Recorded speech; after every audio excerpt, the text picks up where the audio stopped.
রাসূল আরবি সাল্লাল্লাহু আলাইহি ওয়াসাল্লাম বলেন, অভাব তোমাকে গ্রাস করতে পারে। টাকা আজ আছে কাল থাকবে না, সম্পত্তি আজ আছে কাল নাও থাকতে পারে। ধন সম্পত্তি চিরস্থায়ী হয় না। তো টাকা আছে, সম্পত্তি আছে, কাজে লাগাও। মসজিদ মাদ্রাসায় দান করতে থাকো, যাকাত দাও, সাদাকা করো। আর যদি টাকাকে কাজে না লাগাও, এক সময় টাকা সম্পত্তি শেষ হয়ে যাইতে পারে।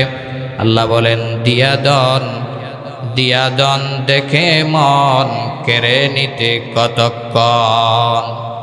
দিয়া দন দেখে মন কেড়ে নিতে কতক্ষণ।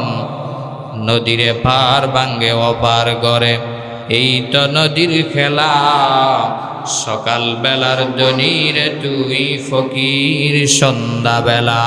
ঠিক না বেঠিক? এই জন্য আমার কলিজার টুকরা যুবক ভাইরা, সম্পত্তি আজ আছে কাল নাও থাকতে পারে। টাকা আজ আছে, কাজে লাগায় দাও। সম্পদ চিরস্থায়ী হয় না রে বাবা। মুজাদ্দিদে মিল্লাত হাকিমুল উম্মাত আশরাফ আলী তানভী রহমতুল্লাহি আলাইহি ওনার এক বিখ্যাত কিতাবের ভিতরে উল্লেখ করেছেন, সুন্দর একটি চমৎকার ঘটনা উল্লেখ করেছেন। স্বামী বড় ধনাঢ্য ছিল, স্ত্রী নেককার ছিল, কিন্তু স্বামী ছিল খারাপ লোক, গরিব অসহায়কে সাহায্য করত না। ঘটনাক্রমে একদিন এক ভিক্ষুক চাইল এসেছে, ঘরে খাবার চেয়েছে, খাবার দেওয়ার জন্যে। স্ত্রী খাবার নিয়ে ভিক্ষুকের সামনে চলে গেল। এমনিতেই স্বামী গরম হয়ে গেল। স্বামী ছিল বদমিজাজি। এরকম বদমিজাজি স্বামী আমাদের সমাজে আসে না নাই? স্ত্রী ছিল নেককার, আবেদা, সালেহা। ভিক্ষুক যখন খাবার চাইছে, খাবার দেওয়ার জন্য চলে গেছে এক প্লেট খাবার নিয়ে। স্বামী পিছন থেকে চুলের মোটা ধরে কয়, তোর বাবার বাড়ির থেকে খাবার আনছস? এই কয়ে ঝগড়া লাইগা, স্বামী স্ত্রীর ভিতরে ঝগড়া, এক কথায় কথা কাটাকাটি, এক কথা দুই কথা হইতে হইতে অপরদিকে ভিক্ষুক সাইলরে বলছে, আর যাওয়ার জায়গা নাই, আমার ঘরেই আসছো। ভিক্ষুক সাইলরেও তাড়ায় দিয়েছে, স্ত্রীকেও ঝগড়া করে তালাক দিয়ে দিয়েছে। জুড়ে বলেন না নাউজুবিল্লাহ। অথচ আল্লাহ রাব্বুল আলামিন বলেন, ভিক্ষুক সাইলকে তাড়ায় দিবা না। আল্লাহ বলেন, ওয়া আম্মাস সাইলা ফালা তানহার। ভিক্ষুক সাইলকে তাড়ায় দিও না, দমক দিও না। যদি না তাকে সুন্দর ব্যবহার করে তাকে ফিরিয়ে দাও। স্বামী স্ত্রীকে তালাক দিয়ে দিল, অপরদিকে ভিক্ষুক সাইলকেও ঘর থেকে গাড় ধাক্কা দিয়ে বাইর করে দিল। আল্লাহ রাব্বুল আলামিন নিমিষেই ওই স্বামীর ধন দৌলত দিয়ে আল্লাহ কেড়ে নিয়েছেন। আল্লাহ রাব্বুল আলামিন কেড়ে নিয়েছেন। আর ওই নেককার স্ত্রীটা কয়েকদিন পরে আরেকজন স্বামীর কাছে বিবাহ বসছে। ঘটনাক্রমে ওই স্বামীর ঘরে যাওয়ার পরে আরেক ভিক্ষুক আসছে, খাবার চাইছে। ভিক্ষুককে যখন নেককার স্ত্রী খাবার নিয়ে গেছে, প্লেট দিয়ে সুন্দর করে খাবার পরিবেশন করবে, এমনিতেই স্ত্রী পিছন থেকে আবার হাঁটতে শুরু করেছে। মনের ভিতরে বড় কষ্ট নিয়ে আগাইতে পারতেছে না। ঘর থেকে স্বামী ডাক দিয়া বলে, কি হলো স্ত্রী, তুমি তো গেলা খাবার দেওয়ার জন্যে, আবার পিছনে ফিরে আসতেছ কেন? এমনি নাই রে দুনিয়াতে, যাদের সাথে চলতে তুমি থাকতে দিবানিশি। জানা যায় শরীক হবে তোমার প্রতিবেশী। যাদের সাথে চলতে তুমি থাকতে দিবানিশি, জানা যায় শরীক হবে তোমার প্রতিবেশী। স্বজনেরা নিয়ে যাবে তোমাকে পালকিতে, বাড়িওয়ালা নাই রে বাড়ি, নাই রে দুনিয়াতে। বাড়িওয়ালা নাই রে বাড়ি, নাই রে দুনিয়াতে। চৌকেরই পলকে তুমি হতে পারো লাশ। চিরতরে বন্ধ হবে তোমারই নিঃশ্বাস। হবে এলান তোমারি নাম মসজিদের মাইকে, হবে এলান তোমারি নাম মসজিদের মাইকে,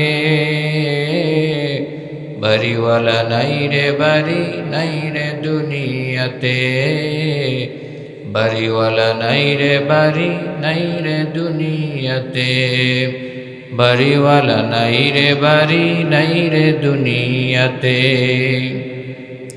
নেহায়ত কাবিল এহতেরাম রব্বুল আলমিনের আলিশান দরবারে শুক্রিয়া জ্ঞাপন করছি, যে মহান পরওয়ারদিগারে আলম আমাদেরকে পবিত্র জুমার দিনে আল্লাহর ঘর মসজিদে জুমার নামাজ আদায়ের লক্ষ্যে আসার বসার তৌফিক দান করলেন। এজন্য খুশি হয়ে সকলে জুড়ে সুরি বলি আলহামদুলিল্লাহ। লক্ষ কোটি দুরুদ ও সালাম বর্ষিত হোক আল্লাহর সৃষ্টির প্রধান আকর্ষণ সৈয়দুল মুরসালিন শফিউল মুজনবিন দু জাহানের বাদশা নবী প্যারা নবী মহানবী মুহাম্মদুর রাসূলুল্লাহ সাল্লাল্লাহু আলাইহি ওয়াসাল্লামের উপর। সম্মানিত সুধী, আজকের জুমার আলোচ্য বিষয় হচ্ছে দুনিয়া ও আখিরাত সম্পর্কে।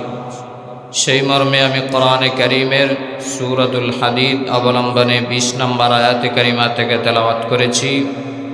রসুল করিম সাল্লাল্লাহু আলাইহি ওয়াসাল্লামের অসংখ্য অগণিত হাদিসের ভান্ডার থেকে হাদিসের টুকরা পরিবেশন করেছি। মহান আল্লাহ রব্বুল আলামিন যেন উক্ত বিষয়ের উপর আলোকপাত করার তৌফিক দেন, আমাদের সবাইকে আমলের নিয়তে শোনার তৌফিক দেন। সবাই বলি আমিন। দুনিয়াটা হলো ক্ষণস্থায়ী জায়গা, চিরস্থায়ী জায়গার নাম হলো আখিরাত।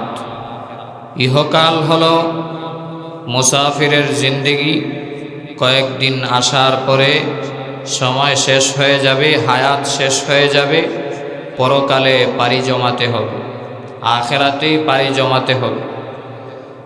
মূলত আমাদের বাবার বাড়ি হচ্ছে জান্নাতে। আমরা দুনিয়াতে এসেছি, কয়েকদিন অবস্থান করব, আবারও আমরা চিরস্থায়ী ঠিকানা বাবার বাড়ি জান্নাতে চলে যাব। অর্থাৎ দুনিয়াটা হলো কয়েকদিনের জন্য খেল তামাশা।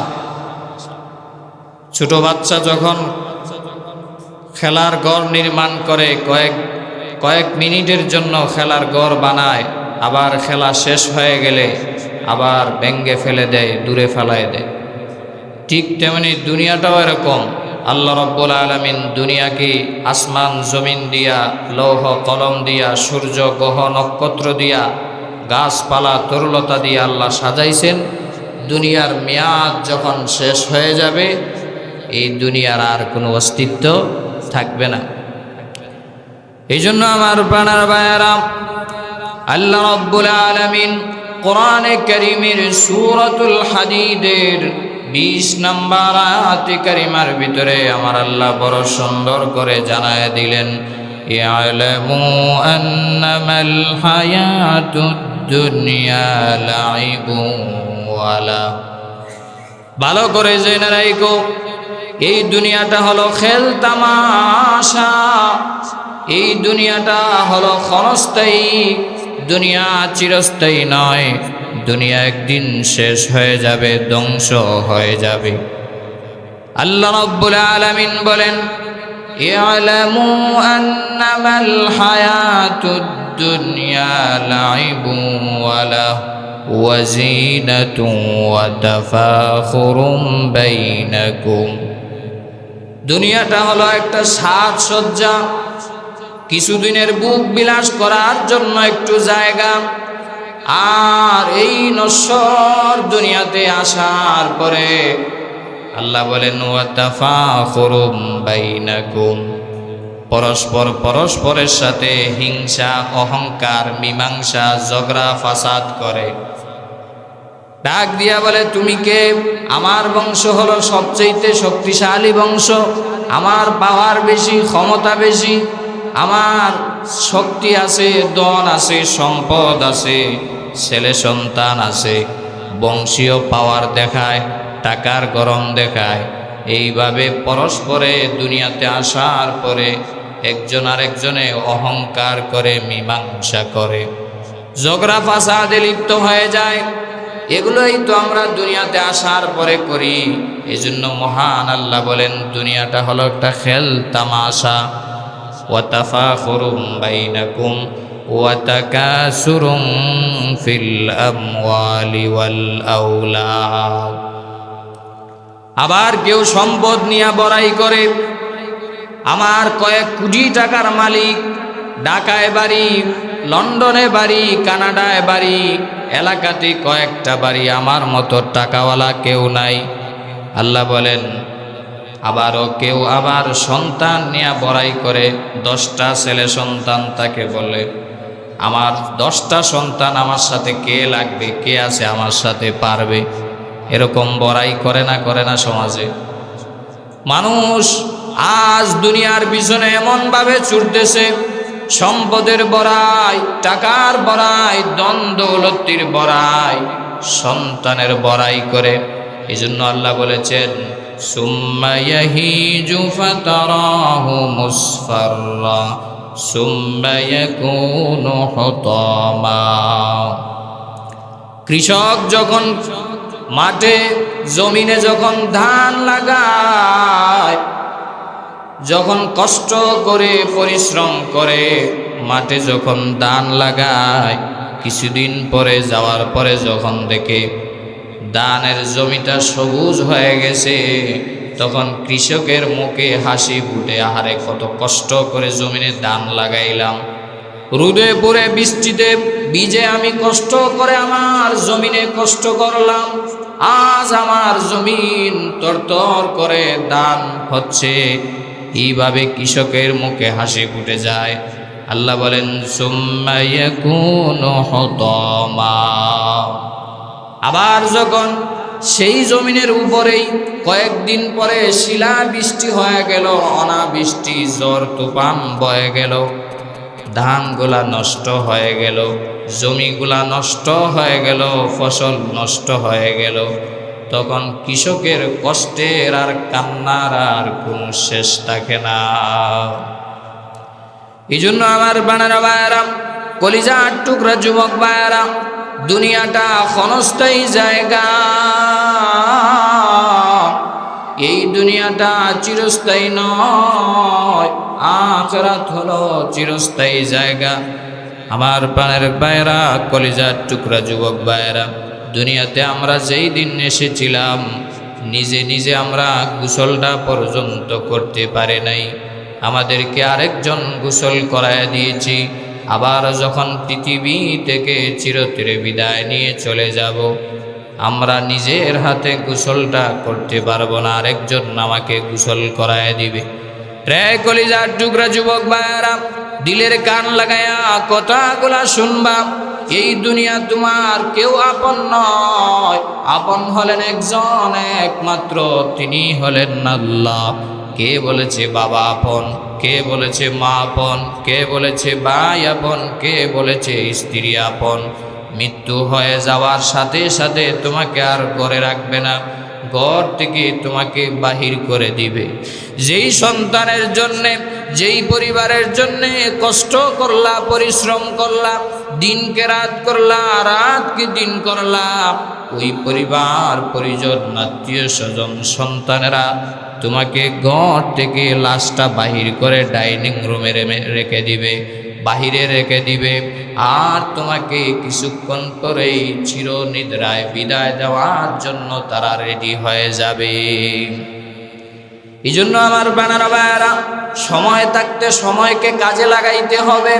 সময় চলে গেলে আর পরে পস্তাইলেও আর সময় ফিরে আসবে না।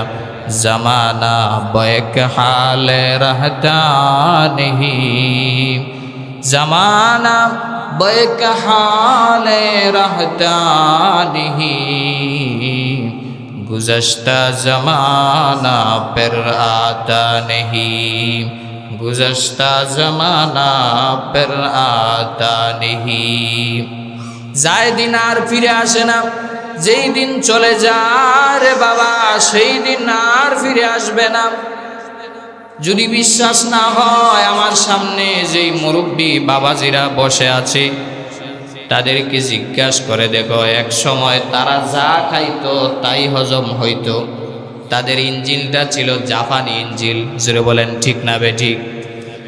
কিন্তু বর্তমানে ভেজাল আর ভেজাল, এখন খাইতেও পারে না, ইঞ্জিল বরবাদ হয়ে গেছে। চায়না ইঞ্জিল, যে কোনো জিনিস খাইলে আর হজম হয় না। এই জন্য আগের মুরব্বীরা কত কষ্ট করেছে, পরিশ্রম করেছে, এখন তুমি ইচ্ছা করলেও পারবা না। যৌবন কাল, এই কালের এত দাম, এত দাম। যৌবন কালে তোমার শরীরে শক্তি থাকে, তুমি চাইলে পাহাড়গুলা সমান করে দিতে পারো, চাইলে লোহা ভেঙে দিতে পারো, চাইলে সব কিছু করতে পারো। এই যৌবন কাল গুরুত্ব দিতে হবে। যুবক যখন থাকবা, বাইর করো এদেরকে। কে নিয়ে আসছে? আপনি কন্ট্রোলে রাখবেন না? মেয়ে বাচ্চা ওখানে আমার কোনো দরকার আছে? জুমার দিন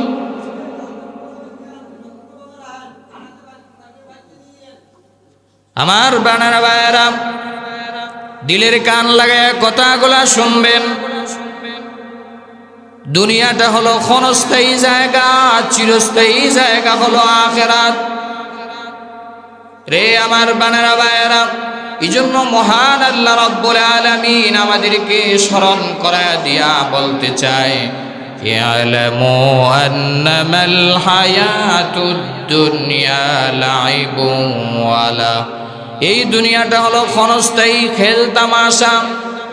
দুনিয়াতে কয়েকদিন আসলা, এরপরেই তোমাকে দুনিয়া থেকে বিদায় নিয়ে চলে যেতে হবে। সময়টাকে কাজে লাগাইতে হবে। যায় দিন আর ফিরে আসে না। আগেরকার যুগের কত খাবার ছিল, এখন আর খাবার পাওয়া যায় না। আগের ইলিশের কত গ্রাম ছিল, এখন আর গ্রাম পাওয়া যায় না।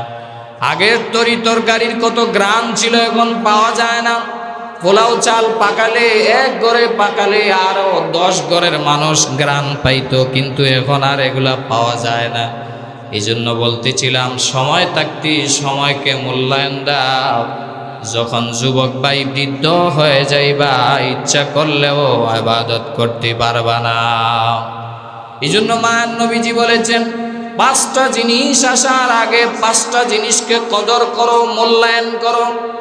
রাসূল আরবি সাল্লাল্লাহু আলাইহি ওয়াসাল্লাম বলেন, ক্বালান নবিয়্যু সাল্লাল্লাহু আলাইহি ওয়া আলিহি ওয়াসাল্লাম, ইগতানিম খামসান ক্বাবলা খামসিন, শাবাবাকা ক্বাবলা হারামিক, ওয়া সিহহাতাকা ক্বাবলা সুকুমিক, ওয়া গিনাআকা ক্বাবলা ফাকরিক, ওয়া ফারাগাকা ক্বাবলা শুগুলিক, ওয়া হায়াতাকা ক্বাবলা মাউতিক। আমার বানারা ভাইয়েরা, মহান নবীজি সাল্লাল্লাহু আলাইহি ওয়াসাল্লাম বলেন, আমার উম্মতেরা, 5টা জিনিস আসার আগে 5টা জিনিসকে কদর করো, মূল্যায়ন করো। আর না হয় পরে চলে গেলেও, পস্তাইলেও, আফসোস করলেও আর খুঁজে পাইবা না। 1 নম্বরে রাসূল আরবি বলেন, শাবাবাকা ক্বাবলা হারামিক। ও যুবক, বৃদ্ধ হওয়ার আগে তোমার যৌবন কালকে কাজে লাগাও। আজ তোমার শরীরে শক্তি আছে, কয়েকদিন পরে যখন বৃদ্ধ হয়ে যাইবা, তখন মন চাইলেও ইবাদত করতে পারবা না। জুড়ে বলেন ঠিক না বেঠিক? এই জন্য কলিজার টুকরা যুবক ভাইয়েরা, যৌবন কালকে কাজে লাগাইতে হবে রে বাবা। বৃদ্ধ হয়ে গেলে আর আফসোস করলেও ফিরে আসবে না। এখন তোমার যৌবনকাল, তুমি নামাজ পড়ো, কোরআন তেলাওয়াত করো, ইবাদত করো, তাকওয়াওয়ালা জিন্দেগি করো, হালাল পথে চলো, হারাম পথে চলে যেও না। ইচ্ছা করলেও নফসের দুঃখা থেকে তুমি বাঁচতে পারবা। এই যৌবনকালের কত দাম, ও কত দাম এই যৌবনকালের। মহান আল্লাহ রাব্বুল আলামিন কোন যুবক যদি আল্লাহকে একবার যদি আল্লাহ বলে ডাক দেয়, আমার আল্লাহ বলে, আমি যুবকের ডাকে 70 বার আমি আল্লাহ সাড়া দেই। সুবহানাল্লাহ।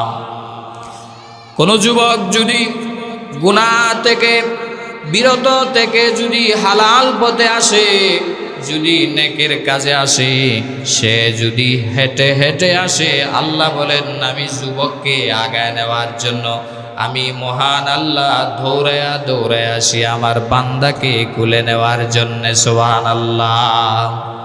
যৌবনকালের এত দাম, এত দাম। আমার ভাইয়েরা, বৃদ্ধ হলে আপনার বৃদ্ধ বয়সটার এত দাম নাই। যদি যৌবনকালে আকাম কুকাম করেন, আড্ডাবাজি করেন, নারীবাজি করেন, মদকুর, জুয়াকুর, ইয়াবাকুর, এই সমস্ত কাজে যদি নিজের যৌবনটাকে বিলিয়ে দাও, ওই যৌবনের ওই দেহর কোনো দাম নাই। যেই দেহ আল্লাহর ইবাদত বন্দেগী করে না, নামাজ পড়ে না, জিকির করে না। এই জন্য রাসূল বলেন, শাবাবাকা ক্বাবলা হারামিক। রে মায়ার উম্মত, বৃদ্ধ হওয়ার আগে তোমার যৌবন কালটাকে কাজে লাগাও। বয়স যখন শেষ হয়ে যাবে, ইচ্ছা করলেও তখন ইবাদত করতে মন চাইবে না। 2 নম্বরে মায়ার নবীজি বলেন, ওয়াসিহহাতাকা ক্বাবলা সুকুমিক। অসুস্থ হওয়ার আগে সুস্থতাকে কাজে লাগাও। যেই মানুষ অসুস্থ সে বুঝে সুস্থতার কত দরকার, সুস্থতা কত বড় নিয়ামত। আমার বানের ভাইরা, যার একটা হাত নাই সে বুঝে তার হাতের কত দরকার। যার একটা চক্ষু নাই সে বুঝে চার চক্ষুর একটা কত দরকার। কত মানুষ হাসপাতালের বিছানায় ছটফট করতেছি, কত মানুষ প্যারালাইসিস রোগে আক্রান্ত হয়ে আছে। এই জন্য আমার প্রাণের ভাইয়েরা, অসুস্থ হওয়ার আগে সুস্থতার সময়টাকে কাজে লাগাও। ভালো আছো, বডি ভালো আছে, সুস্থ আছো, নামাজ পড়ছো, ফরজ নামাজ, নফল নামাজ পড়ো, 2 রাকাত, 4 রাকাত, 10 রাকাত, তাহাজ্জুদের নামাজে দাঁড়ায় যাও। কারণ বৃদ্ধকালে অসুস্থ হয়ে গেলে এই সুযোগটা আর ইচ্ছা করলেও পাইবা না। এই জন্য আমার বানারা ভাইয়েরা, মায়ার নবীজি সাল্লাল্লাহু আলাইহি ওয়াসাল্লাম বলেন, 3 নম্বরে, ও আমার উম্মতেরা, তুমি ধনাঢ্য আছো, ধন সম্পত্তি আছে, তোমার অভাব অনটন তোমাকে গ্রাস করার আগে তুমি ধন সম্পত্তিকে কাজে লাগাও। ওয়াগিনাকা ক্বাবলা ফাকারিক। রাসূল আরবি সাল্লাল্লাহু আলাইহি ওয়াসাল্লাম বলেন, অভাব তোমাকে গ্রাস করতে পারে। টাকা আজ আছে কাল থাকবে না, সম্পত্তি আজ আছে কাল নাও থাকতে পারে। ধন সম্পত্তি চিরস্থায়ী হয় না। তো টাকা আছে, সম্পত্তি আছে, কাজে লাগাও। মসজিদ মাদ্রাসায় দান করতে থাকো, যাকাত দাও, সাদাকা করো। আর যদি টাকাকে কাজে না লাগাও, এক সময় টাকা সম্পত্তি শেষ হয়ে যাইতে পারে। আল্লাহ বলেন, দিয়া দন দেখে মন কেড়ে নিতে কতক্ষণ। দিয়া দন দেখে মন কেড়ে নিতে কতক্ষণ। নদীরে পার ভাঙ্গে ওপার গড়ে, এই তো নদীর খেলা। সকাল বেলার দনিরে তুই ফকির সন্ধ্যাবেলা। ঠিক না বেঠিক? এই জন্য আমার কলিজার টুকরা যুবক ভাইয়েরা, সম্পত্তি আজ আছে কাল নাও থাকতে পারে। টাকা আজ আছে, কাজে লাগায় দাও। সম্পদ চিরস্থায়ী হয় না রে বাবা। মুজাদ্দিদে মিল্লাত, হাকিমুল উম্মাত আশরাফ আলী তানভী রহমতুল্লাহি আলাইহি ওনার এক বিখ্যাত কিতাবের ভিতরে উল্লেখ করেছেন, সুন্দর একটি চমৎকার ঘটনা উল্লেখ করেছেন। স্বামী বড় ধনাঢ্য ছিল, স্ত্রী নেককার ছিল, কিন্তু স্বামী ছিল খারাপ লোক, গরিব অসহায়কে সাহায্য করত না। ঘটনাক্রমে একদিন এক ভিক্ষুক চাইল এসেছে, ঘরে খাবার চেয়েছে, খাবার দেওয়ার জন্যে। স্ত্রী খাবার নিয়ে ভিক্ষুকের সামনে চলে গেল। এমনিতেই স্বামী গরম হয়ে গেল। স্বামী ছিল বদমিজাজি। এরকম বদমিজাজি স্বামী আমাদের সমাজে আসে না নাই? স্ত্রী ছিল নেককার, আবেদা, সালেহা। ভিক্ষুক যখন খাবার চাইছে, খাবার দেওয়ার জন্য চলে গেছে 1 প্লেট খাবার নিয়ে। স্বামী পিছন থেকে চুলের মোটা ধরে কয়, তোর বাবার বাড়ির থেকে খাবার আনছস? এই কয়ে ঝগড়া লাইগা, স্বামী স্ত্রীর ভিতরে ঝগড়া, এক কথায় কথা কাটাকাটি, 1 কথা 2 কথা হইতে হইতে অপরদিকে ভিক্ষুক সাইল রে বলছে আর যাওয়ার জায়গা নাই, আমার ঘরেই আসছো। ভিক্ষুক সাইল রেও তাড়ায় দিয়েছে, স্ত্রীকেও ঝগড়া করে তালাক দিয়ে দিয়েছে। জুড়ে বলেন না নাউজুবিল্লাহ। অথচ আল্লাহ রাব্বুল আলামিন বলেন ভিক্ষুক সাইলকে তাড়ায় দিবা না। আল্লাহ বলেন ওয়া আম্মাস সাইলা ফালা তানহার, ভিক্ষুক সাইলকে তাড়ায় দিও না, দমক দিও না। যদি না তাকে সুন্দর ব্যবহার করে তাকে ফিরিয়ে দাও। স্বামী স্ত্রীকে তালাক দিয়ে দিল, অপরদিকে ভিক্ষুক সাইলকেও ঘর থেকে গাড় ধাক্কা দিয়ে বাইর করে দিল। আল্লাহ রাব্বুল আলামিন নিমিষেই ওই স্বামীর ধন দৌলত দিয়ে আল্লাহ কেড়ে নিয়েছেন। আল্লাহ রাব্বুল আলামিন কেড়ে নিয়েছেন। আর ওই নেককার স্ত্রীটা কয়েকদিন পরে আরেকজন স্বামীর কাছে বিবাহ বসছে। ঘটনাক্রমে ওই স্বামীর ঘরে যাওয়ার পরে আরেক ভিক্ষুক আসছে, খাবার চাইছে। ভিক্ষুককে যখন নেককার স্ত্রী খাবার নিয়ে গেছে, প্লেট দিয়ে সুন্দর করে খাবার পরিবেশন করবে, এমনিতেই স্ত্রী পিছন থেকে আবার হাঁটতে শুরু করেছে। মনের ভিতরে বড় কষ্ট নিয়ে আগাইতে পারতেছে না। ঘর থেকে স্বামী ডাক দিয়া বলে, কি হলো স্ত্রী, তুমি তো গেলা খাবার দেওয়ার জন্য, আবার পিছনে ফিরে আসতেছো কেন? এমনি স্ত্রী ডাক দিয়া বলে, আমার প্রাণের স্বামী, আমি কাকে খাবার দিব? উনি তো শিল্পপতি ধনাঢ্য ব্যক্তি ছিল। উনি ওই ব্যক্তি যিনি আমাকে তালাক দিয়েছে, উনি তো আমার স্বামী ছিল পূর্বে। এমনি ঘরের স্বামী ডাক দিয়ে বলে, স্ত্রী আমার, তুমি এতই অবাক হয়ে গেছো যে এটা তোমার স্বামী, আর আমি কে তুমি কি জানো? আমি তো হলো সেই ব্যক্তি যাকে তোমার স্বামী, তোমার হাজবেন্ড ভিক্ষুক বলে, সাইল বলে গার ধাক্কা দিয়ে বাহির করে দিয়েছিল। আমাকে মহান আল্লাহ শিল্পপতি বানাইয়া পক্ষান্তরে তোমার স্বামীকে ভাঙা পেলিট ধরায় দিয়েছে। আল্লাহ জুড়ে বলেন সুবহানাল্লাহ।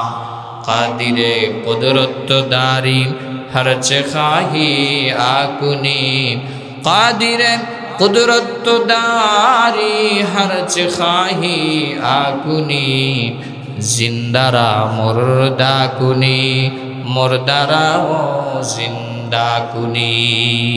আমার আল্লাহ তো সেই আল্লাহ যেই কাদিরে মুক্তার 10 তলার মালিককে সেকেন্ডের ভিতরে 22 তলায় বসাইতে পারে, আবার 22 তলার একজন সাধারণ ভিক্ষুককে মহান আল্লাহ মুহূর্তের ভিতরেই 10 তলার মালিক বানাইতে পারে। এমন ক্ষমতা আমাদের আল্লাহর আছে না নাই? আরো জোরে বলেন, আছে না নাই? দেখছেন না, দুপুরের খাবার রান্না হয়েছে 10-15 প্রকার আইটেমের, রাজ পরিবারের খাবার, অথচ খাবার রিজিকে নাই। আল্লাহ বলেন বেলা 5টা বাজে জামাইর বাড়ি দিল্লি গিয়া খাইবা। জুড়ে বলেন ঠিক না বেঠিক?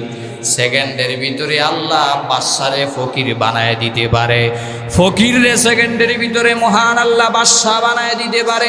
এই ক্ষমতা আমাদের আল্লাহর আছে না নাই? আরো জোরে বলেন না আছে না নাই?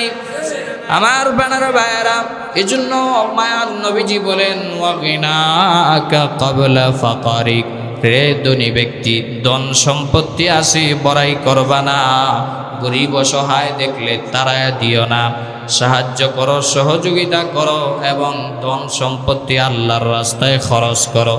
আরে মিয়া, তোমার কয় টাকার ধন আছে? কারুনের তো বিশাল সম্পত্তি থাকার পরেও মহান আল্লাহ রব্বুল আলামিন তার সম্পত্তিকে জমিনে দশায় দিয়েছেন। এই জন্য ধন সম্পত্তি যাদের আছে, সময় থাকতে ধনকে কাজে লাগাও। ডাক দিয়ে বলে, হুজুর টাকা আছে কিন্তু হজ করতে পারি না, আগামী বছর যাব, এর পরের বছর যাব, এইভাবে তারিখ করে কিছু বড় লোক এরকম সমাজে আছে না নাই? অথচ আপনি যে আগামী বছর বাঁচবেন, আজরাইলের সাথে কি কন্ট্যাক্ট করছেন যে আগামী বছর পর্যন্ত আমাকে হায়াত বাড়ায় দেন, আগামী বছর আগে আমার কাছে আসবেন না, এই বলে আজরাইলরে মনে হয় লাখখানিক টাকা ঘুষ দিছেন, এরকম নাকি? আজরাইল কি ঘুষ খায়? কি বলেন আপনারা? এই জন্য আমার বানানো ভাইয়েরা, আমার নবী বিশ্ব নবী রাহমাতুল লিল আলামিন বলেন, 4 নম্বরে মান নবীজি বলেন 5টা জিনিস আসার আগে 5টা জিনিসকে কদর করবা। 4 নম্বরে ওয়া ফারাগাকা ক্বাবলা শুগলিক, ব্যস্ততা তোমাকে একদিন গ্রাস করবে। ব্যস্ততা আসার আগে অবসর সময়কে কাজে লাগাও। সংসারের ব্যস্ততা, ব্যবসার ব্যস্ততা, পরিবারের ব্যস্ততা, স্ত্রীর ব্যস্ততা, বিদেশ যাওয়ার ব্যস্ততা, তোমার জীবনে এমন একটা সময় আসবে রে বাবা, যেই সময় তোমাকে চতুর্দিক থেকে ব্যস্ততা গ্রাস করবে। ইচ্ছা করলেও নামাজটা বেশি পড়তে পারবা না, কোরআন তেলাওয়াত বেশি পড়তে পারবা না, পরিবারকে সময় দিতে হবে, রিজিকের তালাশ করতে হবে। ব্যস্ততা তোমাকে গ্রাস করবে। এজন্য নবীজি বলেন তোমাকে ব্যস্ততা গ্রাস করার আগে তুমি অবসর সময়টাকে কাজে লাগায় দাও। আজকাল অবসর সময় মসজিদে লাগাইব দূরের কথা, চায়ের দোকানে বৈশা বৈশা আড্ডা দেয় মুরব্বী বাবাজি, আছে না নাই? আপনাদের এলাকা নাই, অন্য এলাকাতে আছে না নাই? আপনাদের কথায় বোঝা যায় মনে হয় সব আল্লাহর ওলিরা বৈশা আছে, অথবা মুর্দাদের সামনে কথা বলতেছি, যেহেতু হাও বলেন না নাও বলেন। সময় ফাঁস করে কোথায়? সিগারেট বাম হাতে আর ডাইন হাতে লাল চা, টিভি সিরিয়াল চলতেছে, ধুম ধারাক্কা সমালোচনাও চলতেছে, ঠিক না বে ঠিক? কার বাবা কি করলো, কার মা কি করলো, কার সংসারে কি করলো, কোন হুজুরে কি করলো, এই নিয়ে ঠেলাঠেলি ধাক্কা ধাক্কি আছে না নাই? আরো জোরে বলেন আছে না নাই?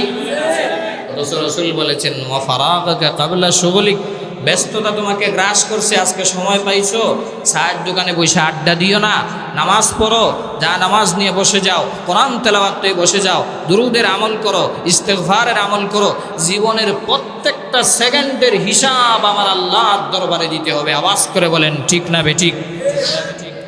এই জন্য আমার বানানো ভাইরা 5 নম্বরে মান নবীজি বলেন ওয়া হায়াতাকা ক্বাবলা মাউতিক, মৃত্যু আসার আগে জীবনটাকে কাজে লাগাও রে উম্মত। একদিন তোমার জীবনের বাতিটা অফ হয়ে যাবে, নিভে যাবে, একদিন তুমি মৃত্যুবরণ করবা। পৃথিবীতে যেরকম তুমি নিঃস্ব অবস্থায় এসেছিলে, তোমার কোনো নাম ছিল না, নাম নিশানা ছিল না, ঠিকানা ছিল না, কিসের চেয়ারম্যান, কিসের মেম্বার, কিসের এমপি, কিসের মন্ত্রী, তোমাকে তো কেউ চিনতই না। তোমার হাত নাই, পা নাই, নাক নাই, কান নাই, কোনো কিছুই ছিল না। আমার আল্লাহ সব কিছু নিজের দয়া গুণে তোমাকে দান করেছে, তোমাকে সুন্দর একটা জীবন দিয়েছে, লাইফ দিয়েছে। এই জীবন পাইয়া মৃত্যু আসার আগে আগে জীবনটাকে কাজে লাগাও রে বাবা, কারণ মৃত্যু যখন চলে আসবে আর ইবাদত ইচ্ছা করলেও করতে পারবা না। আল্লাহ রাব্বুল আলামিন বলেন ইযা জাআ আজালুহুম লা ইস্তাখিরুনা সাআতাও ওয়া লা ইস্তাকদিমুন। আল্লাহু আকবার। মৃত্যু যখন চলে আসবে, জাস্ট টাইমে আপনার মৃত্যু হবে, 1 সেকেন্ড আগেও হবে না, পরেও হবে না। মৃত্যু যখন চলে আসবে, কত মানুষ তো দেখি ঘর থেকে বাইর হয়ে যায় আর ঘরে ফিরে আসে না, কত মানুষ আসতে পারে না।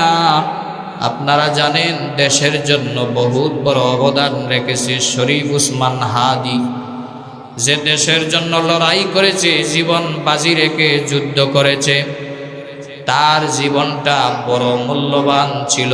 সে বলেছে আমি যদি শহীদ হয়ে যাই, তারপরেও আমার দেশের জন্য আমি যেন কিছু একটা রাইখা গেলাম, আমার জীবনটা বিলিয়ে দেওয়া হলেও বাংলাদেশটাকে আমি ইসলামের দেশ হিসাবে দেখতে চাই। এ প্রাণের যুবক ভাইরা, শরীফ উসমান হাদি যে তোমার মতো আমার মতো রক্তে মাংসে গড়া একজন যুবক, কিন্তু বুলেটের সামনে নিজের বুকটাকে দিয়ে দিয়েছে, নিজের জীবনের পরোয়া করে নাই। আল্লাহর জন্যে, ইসলামের জন্যে, রসুলের ভালোবাসার জন্যে, দেশের ভালোবাসার জন্যে নিজের জীবনটাকে দিয়ে দিয়েছে। আমরা খবর পাইলাম গত রাতে সিঙ্গাপুরে চিকিৎসাধীন অবস্থায় শরীফ উসমান হাদি আল্লাহর দরবারে চলে গেছে। আমরা দোয়া করি আল্লাহ যেন তাকে শাহাদতের উচ্চ মর্যাদা দান করে, বলেন আমিন। আর শরীফ উসমান হাদিকে যারা হত্যা করেছে, যারা তাকে শহীদ করেছে, বাংলাদেশকে যারা মানচিত্র থেকে মুছতে চায়, ভারতের দালালি যারা করে, রয়ের এজেন্ট যারা আছে, শরীফ উসমান হাদিকে যারা হত্যা করেছে এর পিছনে যারা আছে, অনতিবিলম্বে সরকার, উপদেষ্টা, স্বরাষ্ট্রমন্ত্রী সহ, ডক্টর ইউনূস সহ সবাই তার খুনিদেরকে বাহির করে বায়তুল মোকাররমের সামনে সরাসরি ফাঁসির কাস্টে ঝুলাইয়া তাদেরকেও বিচার করতে হবে। জুড়ে বলেন ঠিক না বেঠিক? আর যদি বিচার করতে ব্যর্থ হও, ডক্টর ইউনূস স্বরাষ্ট্রমন্ত্রী সহ অনতিবিলম্বে পদত্যাগ করো, দেশবাসীর কাছে মাফ চাও যে আমরা গদি চালাইতে পারি না। ঠিক না বেঠিক? রাজধানীতে প্রকাশ্যে একটা যুবককে কিভাবে খুন করে, আপনাদের প্রশাসন কি মুছে তেল দিয়া ঘুমায় নাকি? 50 লক্ষ টাকা পুরস্কার দিয়েছেন জনগণরে ধরে দেওয়ার জন্যে। আপনাদের লক্ষ লক্ষ বিজিবি, লক্ষ লক্ষ সেনাবাহিনী, এরপরে আনসার বাহিনী, পুলিশ বাহিনী, এদেরকে বেতন দেওয়া হয় আমাদের ট্যাক্সের টাকা দিয়া। তারা বসে বসে মুছে তেল দেয়, আর না হয় ফার হওয়ার জন্য আপনারা কোটি কোটি টাকা কানাডাতে বাড়ি করার জন্য টাকা পাইছেন, এই জন্য তাকে পার হওয়ার জন্য ভারতে সুযোগ দিয়েছেন। এখন 50 লক্ষ টাকা পুরস্কারের দাবি করেন।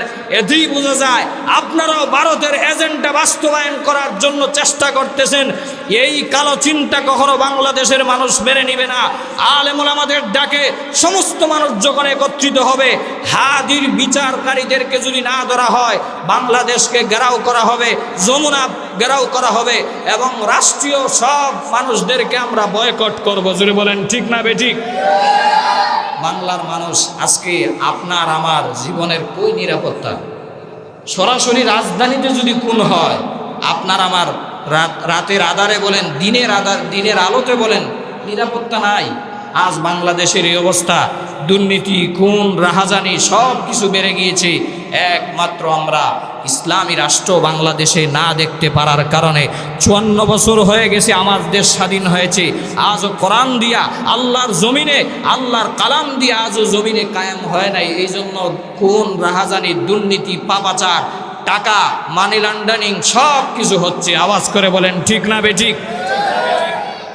কিছু কিছু লোক বলবে, হুজুর কি আবার রাজনীতিতে ঢুকলো নাকি?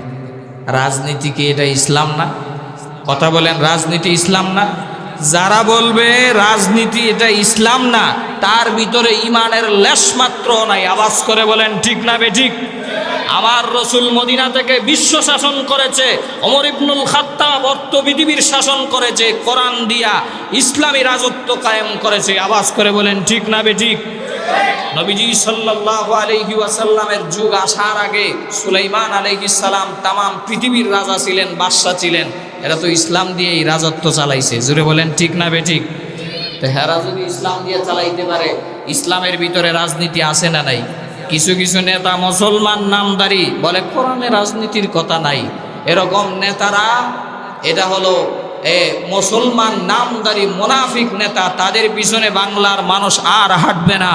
বাংলার মানুষ আগামীতে ইসলাম দেখতে চায়, কোরআন দেখতে চায়, আলেমদেরকে সংসদ ভবনে দেখতে চায়। আওয়াজ করে বলেন ঠিক না বেঠিক? এই জন্য আমার প্রাণের ভাইয়েরা, আল্লাহ বলেন, ইয়ালামু আন্নামাল হায়াতুদ দুনিয়া লাইবুন ওয়ালা। ভালো কইরা জেনে রাখো মুসলমান, এই দুনিয়াটা হলো খেল তামাশা। হয়তো দুনিয়ার থেকে যাওয়ার পরে তোমার ঠিকানা হবে জাহান্নাম, আর না হয় তোমার ঠিকানা হবে জান্নাত। ওয়া ফিল আখিরাতি আযাবুন শাদীদু ওয়া মাগফিরাতুম মিনাল্লাহি ওয়া রিদওয়ান। আমার আল্লাহ বলেন, দুনিয়া থেকে চলে যাওয়ার পরে দুইটা অবস্থা। এক নাম্বার, লাহুম আযাবুন শাদীদ, হয়তো কঠিন আযাবের ব্যবস্থা হয়ে যাবে। কবরেও জাহান্নামের আসামিরা তোমাকে শাস্তি দিবে, মৃত্যুর পরেও জাহান্নামের আসামিরা তোমাকে শাস্তি দিবে। আর না হয় ওয়া মাগফিরাতুম মিনাল্লাহি ওয়া রিদওয়ান, আল্লাহর রঙে যদি নিজেকে রঙিন করতে পারো রে যুবক, অপরদার অন্তরালের মা, নিজেকে যদি দুনিয়াতে আমল দিয়া সাজাইতে পারো, পর্দা মেনটেন করে স্বামীর খেদমত করে যদি জীবনটাকে কাটায় দিতে পারো, আল্লাহ তোমার উপর সন্তুষ্ট হয়ে যাবে। তোমার জন্য আল্লাহর তৈরি 8টা জান্নাতের দরওয়াজা খোলা থাকবে। সুবহানাল্লাহ। এই জন্য আমার প্রাণের ভাইয়েরা, লম্বা চড়া কথা নয়, আমাদের ঠিকানা হলো আখেরাত। আমরা জান্নাতে যাইতে চাই, এই জন্য নামাজ পড়বেন 5 ওয়াক্ত ঠিক মতো। আমানতের খেয়ানত কখনো করা যাবে না। বুটও একটা আমানত। মনে মনে বলবেন, হুজুর বুটটা হলো আমার অধিকার। আপনার অধিকার ঠিকই কিয়ামতের দিন হাসরের ময়দানে আল্লাহর দরবারে জবাব দেওয়া লাগবে। চুর, ডাকাত, ইয়াবাকারী, এরপরে সুদকুর, ঘুষখোরকে যদি আপনি বুট দেন, সে আপনার বুট পায়া যদি ফাঁস করে, যত মানি লন্ডারিং করবে, যত দুর্নীতি করবে, এর 1 ভাগ গুনাহ আপনার আমল নামায় ফ্লাক্সিলুড হয়ে যাবে। আওয়াজ করে বলেন ঠিক না বেঠিক? বুটও একটা আমানত। আপনি আমানতদার মানুষ, সৎ লোককে দিকে ভোট দিবেন। কিয়ামতের দিন যদি ফাঁসও না করে, তারপর আপনি বলতে পারবেন আমি একজন আলেমকে দিয়েছি, সৎ লোককে দিয়েছি, নামাজি একজন লোককে দিয়েছি। এই কথা বলতে পারবেন না যে ভোট দিলে এটা আমার নিজের ইচ্ছা। আবার আমাদের সমাজ তো এখন এমন খারাপ হয়ে গেছে, ভোট এখন টাকা দিয়ে কিনে। কি ওইটা মনে হয় বাংলাদেশের ইতিহাস না আমেরিকার ইতিহাস? রাতের আধারে বস্তাকে বস্তা 500 টাকার বান্ডিল দিয়া ভোট কিনে। জুড়ে বলেন ঠিক না বেঠিক? সামনে নির্বাচন আসতেছে, এজন্য ভালো করে খেয়াল করবেন, নিজের ইমানটাকে বিক্রি করবেন না। সাহাবায়ে কেরাম জীবন দিয়েছেন, রক্ত দিয়েছেন, তারপরে ইমান দেন নাই। কল্লা দিয়েছেন, তারপরে ইমান দেন নাই। 500 টাকা দিয়া ইমান বিক্রি করে দিচ্ছে, আছে না নাই?